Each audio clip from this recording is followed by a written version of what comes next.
के लिए 100% आश्वस्त हैं। अगर मैं आरकेपुरम की बात करूं, वहां भी गारंटी से हम जीत रहे हैं और दिल्ली के अंदर सरकार भी पक्का 100% बन रही है। अगले 3-4 घंटे में अभी निर्णय सबके सामने आ जाएगा। हमने कालका माई का आशीर्वाद लिया और जनता का आशीर्वाद तो पिछले 1 महीने से और वर्षों से हम ले ही रहे थे। मैं कालका जी और दिल्ली के लोगों का धन्यवाद करती हूं।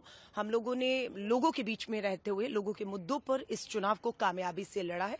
आज दिल्ली अपना फैसला सुनाने जा रही है और जो भी फैसला कालका जी का होगा मेरे लिए या दिल्ली के लिए, कांग्रेस के लिए, उसको हम सर माथे पर लेंगे। लेकिन एक बात साफ कह रही हूं, जब तक दिल्ली की जिन समस्याओं पर हमने चुनाव लड़ा है उन समस्याओं का हल नहीं होता, कांग्रेस दिल्ली और दिल्ली के लोगों का साथ नहीं छोड़ेगी। ये लड़ाई तब तक जारी रहेगी जब तक हल नहीं होते। मकसद ये नहीं कि हम जीते हारें और सरकार बने ना बने, कौन बने।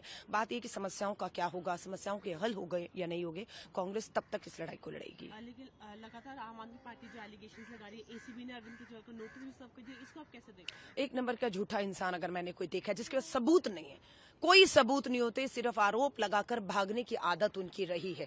ये हम उसके सबसे बड़े भुक्त भोगी रहे हैं। शीला जी पर आरोप लगाना, हर चीज पे आरोप लगाना, झगड़े में लड़ाई में सबूत है तो आप दीजिए ना। हर बार आप कभी किसी पर आरोप लगाते हैं और मुद्दों से भटकाते हैं और कोई मकसद नहीं होता, सिर्फ मुद्दों से भटकाना। कितना बड़ा बयान दिया अरविंद केजरीवाल जी ने कि यमुना में हरियाणा ने जहर डाल दिया, दिल्ली को मारने की साजिश थी। कितना बड़ा खतरनाक जहर घोलने वाला, एक दूसरे को लड़वाने वाला बयान था, है ना। कहाँ है उसकी जांच? कौन से अधिकारियों ने आपको बताया था जहर घोल दिया और आपने पानी रोक दिया, दिल्ली मरने से बच गई? तो केजरीवाल में जो लगता है कि अब उनका समय आ गया है कि वो दिल्ली की राजनीति से अब विदा लें। और मुझे लगता है, जहां तक सुनने भी आ रहा है, पहला विकेट आम आदमी पार्टी का सबसे बड़ा गिरने वाला है वो नई दिल्ली से गिरेगा। आपको विश्वास है कि आप जीत रही हैं? देखिए, मैं जीत रही हूँ, क्या हो रहा है, हमने अपना काम किया, पर अतिशी के लिए ये सफर आसान नहीं रहा। अगर अरविंद केजरीवाल हार रहे हैं तो स्वाभाविक अतिशी और सिसोदिया भी नहीं जीत रहे।